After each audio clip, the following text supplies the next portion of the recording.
નમસ્કાર વિદ્યાર્થી મિત્રો, રીપી લર્નિંગ હબમાં હું ભરત તરસરિયા આપનું સ્વાગત કરું છું.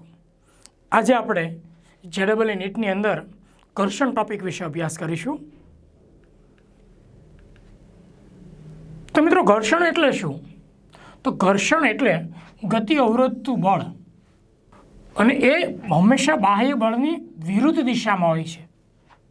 બાહ્ય બળ જે બાજુ લગાડોની વિરુદ્ધ દિશામાં હંમેશા ઘર્ષણ ઉત્પન્ન થાય છે. તમે જુઓ, આ ઢાળ પર એક પદાર્થ આ રીતે નીચે ઉતરે છે, તો એના પર જુદા જુદા બળો આપણે દર્શાવેલા છે. આ જે છે પદાર્થનું વજન બળ W = mg. તો વજન બળ હંમેશા અધો દિશામાં છે, અને આ સંપર્ક બળ સપાટીના સંપર્કમાં એની વિરુદ્ધમાં.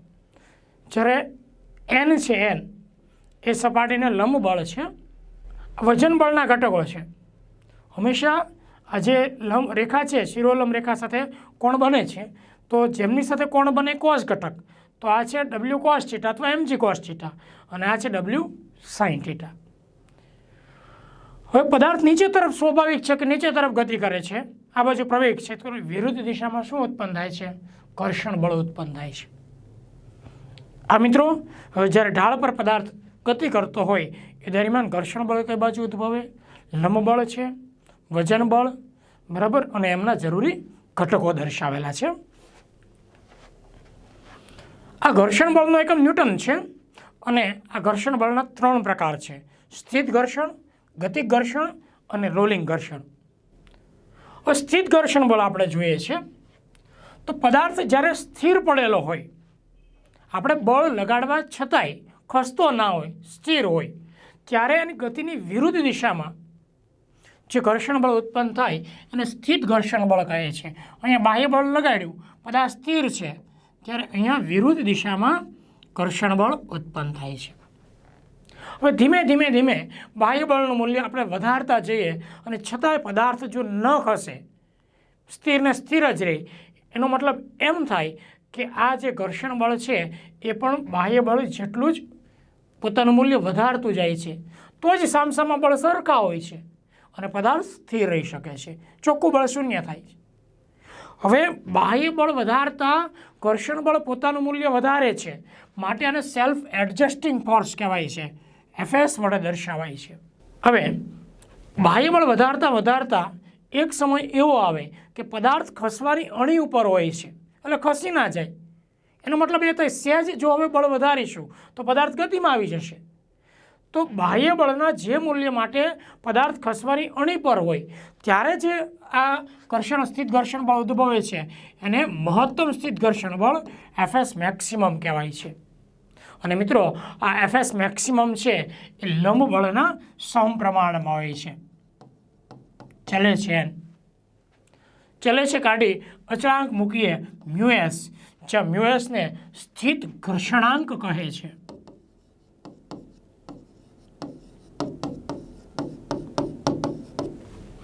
હવે મિત્રો, શિરોલંબ દિશાની અંદર તો બળ સમાન જ છે, n અને mg બંને સરખા છે, કારણ કે શિરોલંબ દિશામાં કોઈ પદાર્થને પ્રવેગ નથી, એટલે n ને બદલે આપણે mg મૂકી શકીએ, n બરાબર mg, તો FS મેક્સિમમ = μs mg આવશે.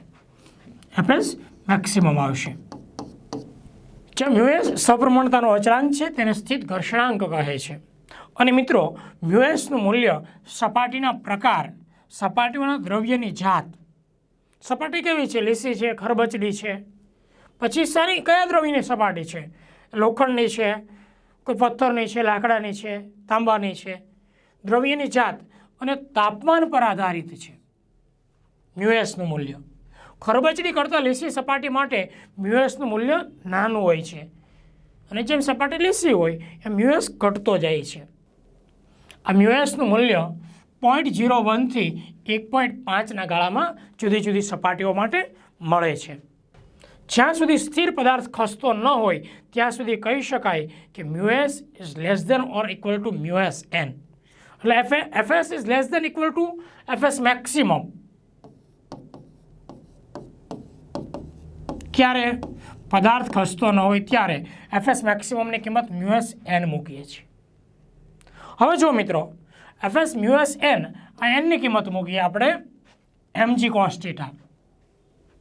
લંબબળ અને આ ઘટક બંને એકબીજાને સમતોલે છે એટલે એને બદલે શું મૂકીએ મિત્રો? mg cos theta. અને અહીંયા જો આ જે સ્થિત ઘર્ષણ બળ છે Fs અને mg sin થીટા એ બંને એકબીજાને સમતોલે છે એટલે Fs mg sin થીટા. બંને Fs આપણે સરખાવીએ છીએ. આ પણ Fsનું સૂત્ર છે, આ પણ Fsનું સૂત્ર છે. બંને સરખાવીએ. મ્યુએસ mg cos થીટા અને mg sin theta is equal to mg sin theta. બંને બાજુથી mg કેન્સલ કરીએ તો મ્યુએસ ઇઝ ઇક્વલ ટુ શું આવશે? સાઇન ભાગ્યા કોસ એટલે mu s is equal two ten theta આવશે. આ સ્થિત ઘર્ષણ બળનો ટોપિક હતો. નેક્સ્ટ જોઈએ ગતિક ઘર્ષણ બળ. તો ગતિક ઘર્ષણ બળની અંદર શું છે? પદાર્થ જ્યારે ગતિમાં હોય છે ત્યારે પદાર્થની ગતિની વિરુદ્ધમાં જે ઘર્ષણ બળ ઉદ્ભવે એને ગતિક ઘર્ષણ બળ કહે છે. Fk વડે મિત્રો દર્શાવાય છે. અહીંયા Fk આવશે. અને યાદ રાખો મિત્રો, ગતિક ઘર્ષણ બળ છે એ મહત્તમ સ્થિત ઘર્ષણ બળ કરતાં હંમેશા ઓછું હોય છે. જો મિત્રો પદાર્થને ગતિમાં લાવવા માટે વધારે બળની જરૂર છે પણ ગતિ ચાલુ રાખવા માટે એટલા બધા બળની જરૂર નથી. આપણે સાયકલને ગતિમાં લાવીએ ત્યારે શરૂઆતમાં વધારે પેન્ડલ મારવા પડે છે. પછી એકવાર વેગમાં આવી ગઈ પછી તમે આરામથી વાતોચીતો કરતાં કરતાં સ્કૂલે તમે પહોંચો છો પેન્ડલ મારતા. પણ એટલું બધું બળ લગાડવું પડતું નથી જેટલું ગતિમાં લાવવા માટે બળ લગાડવું પડે છે. એટલે ગતિક ઘર્ષણ બળનું મૂલ્ય મહત્તમ સ્થિત ઘર્ષણ બળ કરતાં ઓછું હોય છે. અને એમનો પણ નિયમ છે કે ગતિક ઘર્ષણ બળ પણ લંબ બળના સમપ્રમાણમાં હોય છે. Fk ચલો છે કાઢી અચળાંક મૂકીએ મ્યુકે. મ્યુકેને ગતિક ઘર્ષણાંક કહેવામાં આવે છે. અને અહીંયા પણ પર લંબ બળ અને વજન બળ એકબીજાને સમતોલે છે એટલે એને બદલે mg મૂકીએ. મ્યુકે અચળાંક છે જેને ગતિક ઘર્ષણાંક કહેવામાં આવે છે. ગતિક ઘર્ષણાંકનું મૂલ્ય સંપર્ક સપાટીઓના પ્રકાર પર આધારિત છે. અને મિત્રો પ્રયોગો દર્શાવે છે કે Fk is less than mu s. કેવી રીતે? તો હમણાં આપણે કીધું કે ગતિક ઘર્ષણ બળ છે એ મહત્તમ સ્થિત ઘર્ષણ બળ કરતાં હંમેશા ઓછું હોય છે. અહીંયા તમે આલેખમાં પણ જોઈ શકો છો કે ઘર્ષણ બળ છે બાહ્ય બળ. બાહ્ય બળનું મૂલ્ય વધારતા જઈએ એટલે ઘર્ષણ બળ વધતું જશે. ક્યાં સુધી? તો અહીંયા મહત્તમ સુધી, Fs મેક્સિમમ. પછી પદાર્થ ગતિમાં આવી ગયો, Fs મેક્સિમમ પછી બળ વધાર્યું તો ઘર્ષણ બળ ઘટી ગયું. ઓકે, એટલે હંમેશા ગતિક ઘર્ષણ બળ છે એ મહત્તમ સ્થિત ઘર્ષણ બળ કરતાં ઓછું હોય છે. Fk માટે આપણે શું મૂકીએ? મ્યુકેn. અને Fs મેક્સિમમ માટે શું મૂકીએ? મ્યુએસn. બે બાજુથી n કેન્સલ કરીએ એટલે મ્યુકે ઇઝ લેસ ધેન મ્યુએસ આવશે. ઓકે, આ હતું ગતિક ઘર્ષણ બળ. અને મિત્રો રોલિંગ ઘર્ષણ બળ પણ બહુ ટૂંકમાં જ છે કે કોઈ પણ વસ્તુ વર્તુળાકાર હોય, રિંગ છે, કોઈ એવો ગોળો છે, એ જ્યારે સમક્ષિતિજ સપાટી પર ગતિ કરે છે ત્યારે એમની ગતિની વિરુદ્ધમાં જે ઘર્ષણ બળ લાગે છે એને રોલિંગ ઘર્ષણ બળ કહે છે. એમાં જે બિંદુ અને સપાટીને સ્પર્શે ને એ ક્ષણવાર પૂરતું સ્થિર હોય છે અને એને કારણે ઘર્ષણ બળ ઉત્પન્ન થાય છે. પણ મિત્રો આ રોલિંગ ઘર્ષણ બળ સૌથી ઓછું હોય છે એટલે Fr is less than Fk is less than Fs maximum. અને એના પણ નિયમો સેમ ટુ સેમ. સ્થિત ઘર્ષણ બળ, ગતિક ઘર્ષણ બળ એની જેવા જ છે. એટલે અહીંયા પણ શું આવશે? μrn.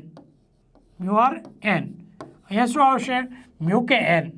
અને અહીંયા આવશે મ્યુએસn. બધી બાજુથી એને કેન્સલ કરો તો μr is less than mu k is less than mu s થશે. એટલે સૌથી ઓછું રોલિંગ ઘર્ષણાંકનું મૂલ્ય છે.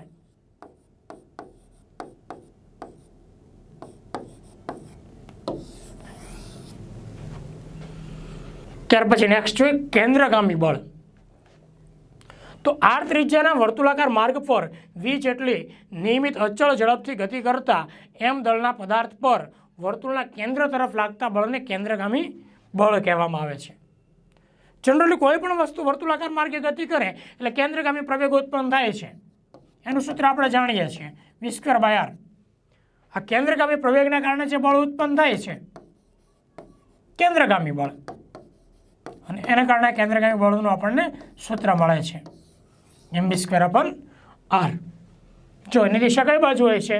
કેન્દ્ર તરફની દિશામાં હોય છે, અને વેગ છે એ સ્પર્શકની દિશામાં હોય છે. અને કોઈ પણ વસ્તુ વર્તુળાકાર માર્ગે ગતિ કરે ને ત્યારે આ બળ ઉદ્ભવે. અને મિત્રો, જો આ બળને સમતોલવું જરૂરી છે. કોઈને કોઈ બળ આ પૂરું પાડતું હોય છે અને સમતોલતું હોય છે. જેમ કે પૃથ્વી સૂર્યની ફરતે ભ્રમણ કરે છે ત્યારે પણ જે ગુરુત્વાકર્ષણ બળ છે એ જરૂરી કેન્દ્રગામી બળ પૂરું પાડતું હોય છે, મતલબ સમતોલે છે. આ જ રીતે કોઈ પણ વાહન વર્તુળાકાર માર્ગે ગતિ કરે છે ત્યારે પણ કેન્દ્રગામી બળ ઉદ્ભવે જ છે, ત્યારે ઘર્ષણ બળ આ કેન્દ્રગામી બળ પૂરું પાડે છે. જો મિત્રો કે ઘર્ષણયુક્ત વળાંકવાળા સમક્ષિતિજ રસ્તા પરથી પસાર થતી સાયકલ અથવા મોટરસાયકલ આપેલી ઝડપે વળાંક લઈ શકે તે માટે શિરોલંબ સાથે બનાવેલો ખૂણો. તમે જુઓ, કોઈ પણ સર્કલ હોય ત્યાં આપણે સ્ટ્રેટ રસ્તા ઉપર, સુરેખ રસ્તા ઉપર જેટલા ઝડપથી ચાલીએ છીએ ને આપણે વ્હીકલ ચલાવી શકીએ એટલા વળાંકમાં ના ચલાવી શકીએ, ધીમી પાડવી જ પડે, અથવા એને વાહનને છે નમાવવું પડે છે. જો તમે નમાવવા ન જાઓ તો સ્લીપ થઈ જાય, એટલે સહેજ વાહન આમ નમી જાય છે અને નમાવવું પણ પડે છે. સીધું જ વાહનને તમે વાળી શકો નહીં, એટલે મોટરસાયકલ છે અથવા સાયકલની વાત છે. તો શિરોલંબ સાથે અમુક કોણ બનાવવો પડે છે, તો એનાથી શું થાય કે ઘર્ષણ બળ વધે છે અને આપણે સ્લીપ થવાતું નથી. તો જો આ સાયકલ છે, આ સંપર્ક બળ છે, આ રીતે રસ્તાનો વળાંક છે. હવે ધારો કે શિરોલંબ સાથે ઠીટા કોણ બનાવે છે એટલે આપણે સાયકલને ત્રાસી કરી છે અહીંયા, તો આ ઠીટા છે તો આ પણ ઠીટા થાય, બરાબર. અનુકોણો એકરૂપ હોય છે ઠીટા. તો સંપર્ક બળને આપણે બે ઘટક પાડીએ છીએ, જેમની સાથે કોણ રચાય. મેં કીધું ને શિરોલંબ રેખા સાથે કોણ લેવો, તો જેમની સાથે કોણ રચાય કોસ ઘટક અને એને લંબ સાઇન ઘટક. આ કઈ બાજુ થયું કે આખા વર્તુળના કેન્દ્ર તરફ થયું, એટલે આ કેન્દ્રગામી બળ પૂરું પાડે છે. સંપર્ક બળનો ઘટક આર સાઇન થીટા એ જરૂરી કેન્દ્રગામી બળ પૂરું પાડે છે. એટલે R sine theta is equal to શું લખી શકાય? mv²/r. અને અહીંયા R cos theta is equal to mg. તો એના પરથી આપણે કોણ શોધીએ છીએ. જો R sine theta is equal to mv²/r. રસ્તાની ત્રિજ્યા સ્મોલ આર લઈએ,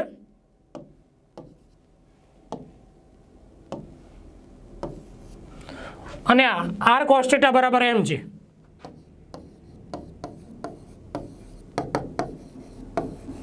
આ બંનેનો ગુણોત્તર લઈએ ને એટલે આર આર કેન્સલ થાય, સાઇન ભાગ્યા કોસ એટલે tan, પછી કેન્સલ થાય તો v²/rg.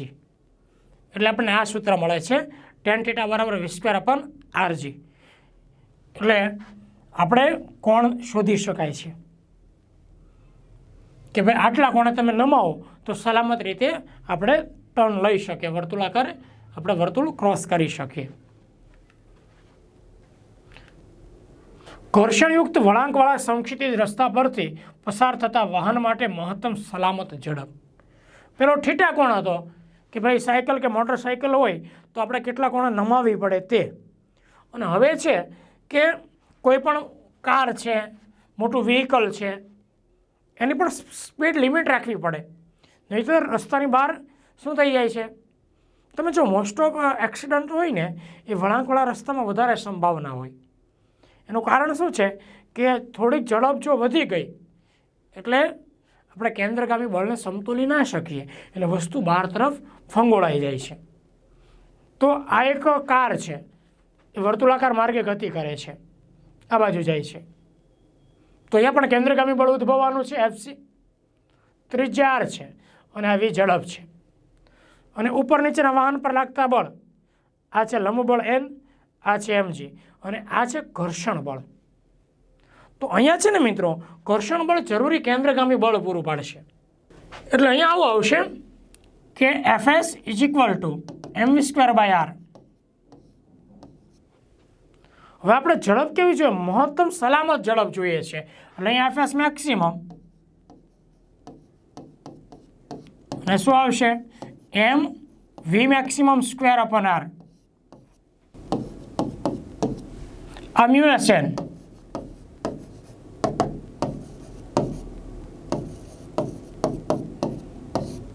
હવે એનને બદલે એમજી આ બંને બળ એકબીજાને સમતોલે છે તો એને બદલે આપણે એમજી મૂકી શકાય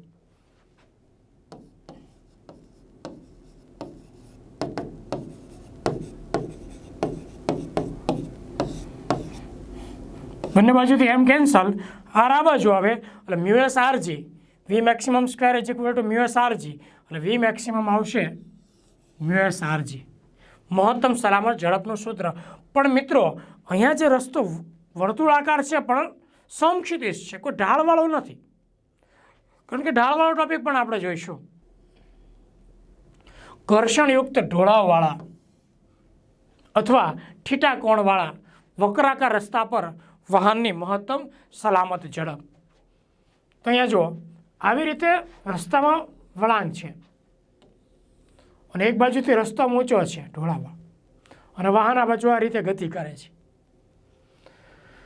તો વજન બળ તો હંમેશા અહીંયા અધો દિશામાં આવે એમજી આની સપાટીને લંબ બળ એન એમના ઘટક આવશે આ એન કોસ થીટા અને એન સાઇન થીટા પછી ઢાળની સપાટીને સમાંતર ઘર્ષણ બળ એફ તો અહીંયા જો આ થીટા છે તો અહીંયા ઝેડાકારના યુગ્મ કોણો થશે અહીંયા આવી રીતે આ થીટા તો આ થીટા થાય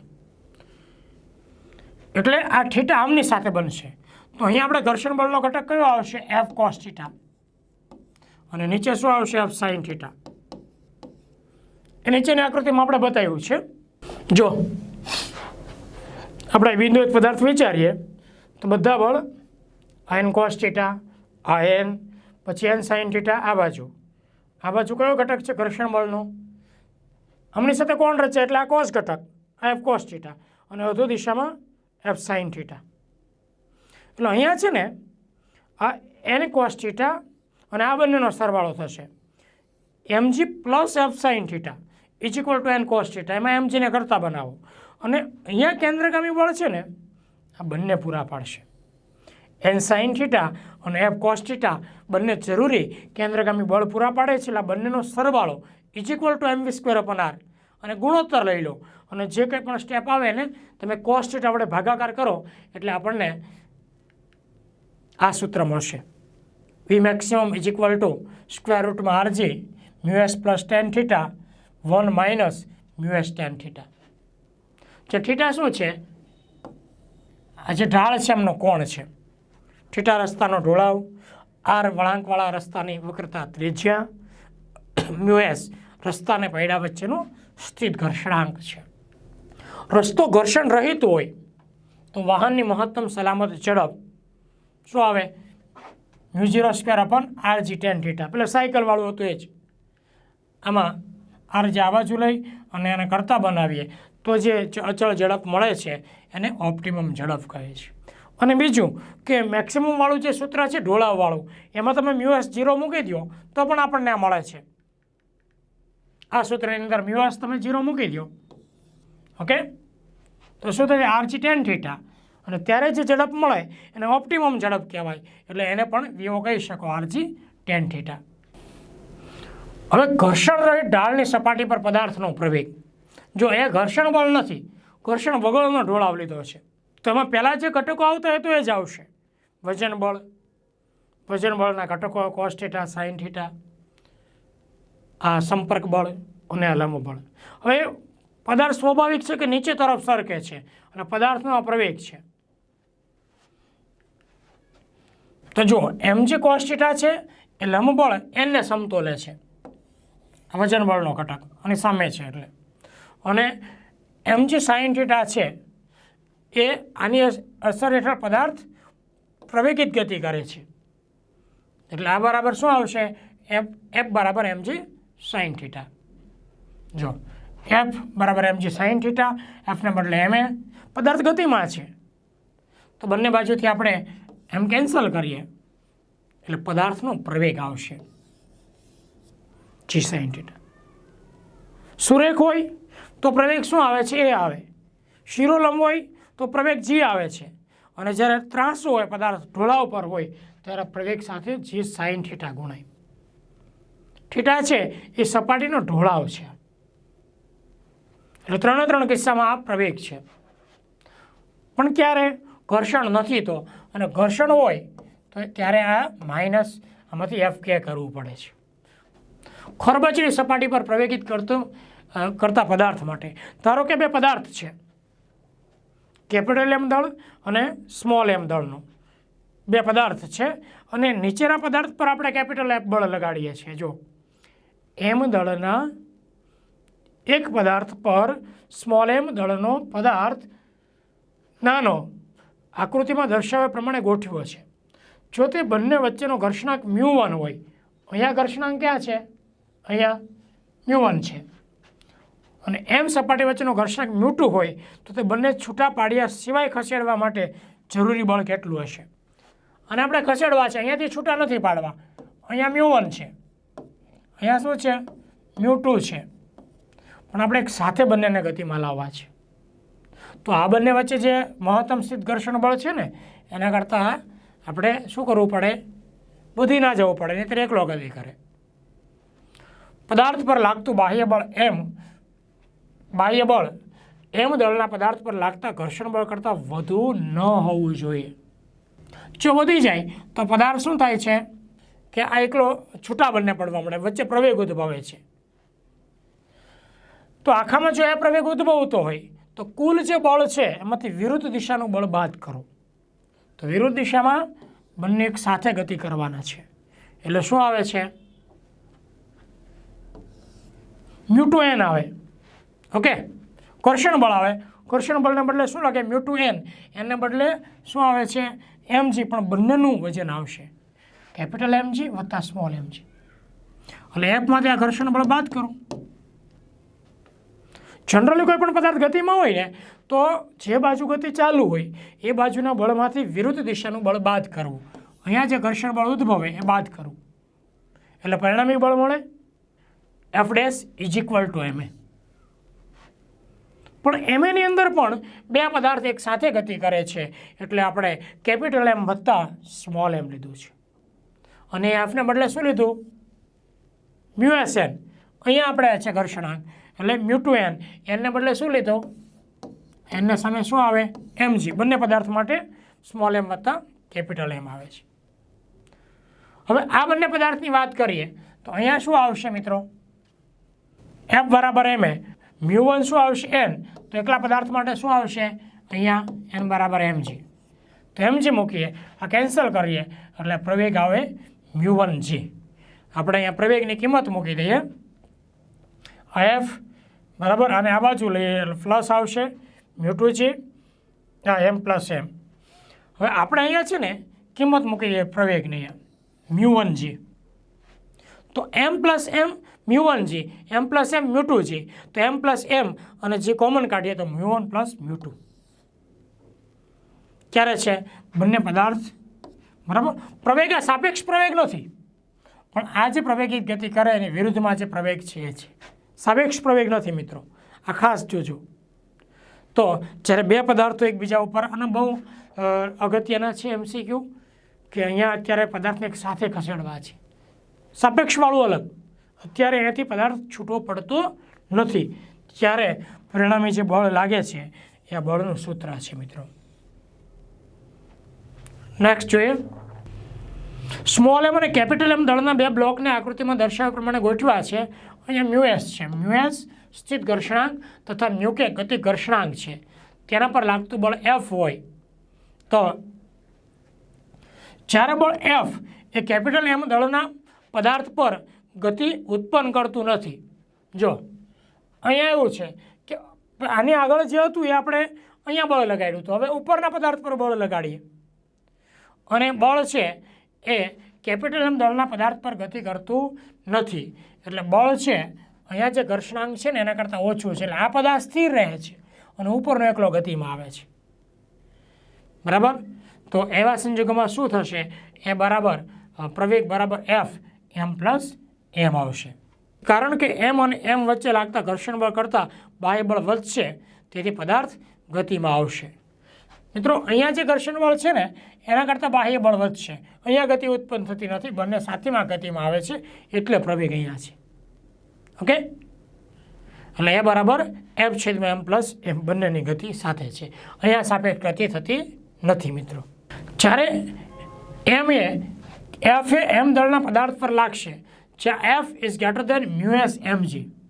હવે બળ વધારે હોય બરાબર. આ જે બાહ્ય બળ છે એ આનું જે ઘર્ષણ બળ લાગે એના કરતાં બળ વધી જાય ત્યારે શું થાય?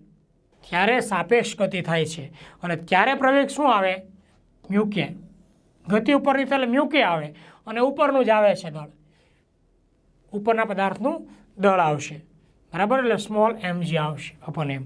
પણ અત્યારનો પ્રવેગ છે ક્યારે? સાપેક્ષ ગતિ અહીંયા થાય છે ત્યારે. અને આગળનો ટોપિક એ હતો કે બંને પદાર્થ એક સાથે ગતિ કરે ત્યારે. આમાં એકલો ઉપરનો પદાર્થ ગતિ કરે. આ ઘર્ષણ બળ કરતાં ઉપરનું બળ વધી ગયું છે. જો જ્યારે પદાર્થ પર લાગતું બળ એ ગતિ ઘર્ષણાંક જેટલું થાય ત્યારે m દળનો પદાર્થ કેપિટલ M દળના બ્લોક પર ખસવાની શરૂઆત કરે છે. ત્રીજું જોઈએ છે m દળનો એક પદાર્થ સમક્ષિતિજ સપાટી પર રાખેલો છે જેના માટે સ્થિત ઘર્ષણાંક તથા ગતિ ઘર્ષણાંક μs અને μk છે હોય તથા તેના પર બળ લાગતા તે સપાટી પર ખસવાનું શરૂ કરે છે. ગતિમાં આવ્યા બાદ આ બળ લગાડવાનું ચાલુ જ રાખતા તેમાં ઉદ્ભવતો પ્રવેગ છે μs માઇનસ μk = g. અને આ પદાર્થ પર લાગતું બળ એ તેના પર લાગતા સીમાંત ઘર્ષણાંક બરાબર F = μsg જેટલું છે. ત્યાર પછી મિત્રો ચોથો કિસ્સો છે કે સ્મોલ m અને કેપિટલ M દળવાળા બે બ્લોકને ઢાળવાળી સપાટી પર સરકે તે રીતે ગરગડી વડે ગોઠવેલા છે. જુઓ, દોરી વડે બાંધેલા છે. એટલે સ્વાભાવિક છે કે ભાઈ આ ઓછા દળનો છે એટલે આ બાજુ ગતિ કરશે. સ્મોલ m અહીંયા ઓછું છે અને કેપિટલ M વધારે છે એટલે આ બાજુ તંત્ર ગતિ કરે છે, સરકે એ રીતે. કેપિટલ એમનું ન્યૂનતમ મૂલ્ય કે જેના વડે સ્મોલ m દળ ઉપર તરફ ખસે, આનું મૂલ્ય ઓછામાં ઓછું કેટલું હોય તો આ પદાર્થ ઉપર ખેંચે, તો એ માટેનું આ સૂત્ર છે. આના પરથી આવ્યું mg કેપિટલ mg = તણાવ બળ થાય. તણાવ બળ બરાબર શું થાય? mg sin θ વત્તા આ તે ગતિ કરે છે બરાબર એની વિરુદ્ધમાં μs mg cos θ. બંને બાજુથી આ સ્મોલ g ગયા એટલે આ દળ આટલું હોવું જોઈએ. આ બાજુ જે મળે બરાબર છે એ પરથી કેપિટલ M દળ શોધી નાખો તો મિનિમમ આટલો પદાર્થ આના કરતાં સહેજ વધારે લટકાવો તો આ ઉપર ગતિ કરે, નહીંતર સંતુલનમાં રહે. આ બાજુ પણ જઈ શકે પણ ઉપર આને સહેજ પણ ગતિ કરાવવા માટે કેટલું અહીંયા દળ લટકાવવું પડે એ માટેનો આપણો આ ટોપિક છે. કેપિટલ એમનું મહત્તમ મૂલ્ય કે જેના એમ નીચે તરફ સરકે. કેપિટલ એમનું વધારેમાં વધારે મૂલ્ય કેટલું હોય તો એમ નીચે તરફ સરકે તો અહીંયા માઇનસ આવશે.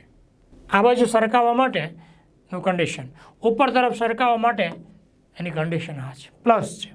નીચે તરફ સરકાવવા માટે માઇનસ છે. ત્યાર પછી લીસી સમક્ષિતિજ સપાટી પર સાંકળ કે દોરીને ખેંચવી. L લંબાઈની દોરી વડે m દળવાળા પદાર્થને લીસી સમક્ષિતિજ સપાટી પર F બળ લગાડતા દોરીમાં T તણાવ બળ દોરીના છેડાથી x અંતરે ઉદ્ભવે છે. તો મિત્રો દોરીની ઘનતા શું થાય? તો દોરીની ઘનતા આવશે કુલ દળ ભાગ્યા કુલ લંબાઈ. અહીંયા દળવાળી દોરી છે ટૂંકમાં, તો ખેંચેલી લંબાઈનું દળ તો શું થશે? L - x અંતરે, એટલે એકમ લંબાઈ દીઠ દળ અને અંતર. આ રોની કિંમત મૂકી m/l એટલે દળ આવશે. તો દોરીનું તણાવ બળ કેટલું આવશે? દોરીનું તણાવ બળ ખેંચેલું દળ ગુણ્યા પ્રવેગ. તો ખેંચેલું દળ આપણે શું મેળવેલું છે? m/l L - x અને પ્રવેગ અહીંયા છે એ બરાબર F/m. F બરાબર F/m મૂક્યો, આ m કેન્સલ આવશે તો F/l L - x આવશે. શિરોલંબ લટકતી સાંકળ જ્યારે L લંબાઈની દોરીને છેડા આધાર સાથે બાંધી m દળનો પદાર્થ લટકાવી તેને F બળથી નીચે ખેંચવામાં આવે ત્યારે તેમાં ટી તણાવ બળ લટકાવી તેના છેડાથી એક્સ અંતરે ઉત્પન્ન થાય છે. થેન્ક યુ મિત્રો. તો આખો આપણે ઘર્ષણનો ટોપિકનો અભ્યાસ કર્યો.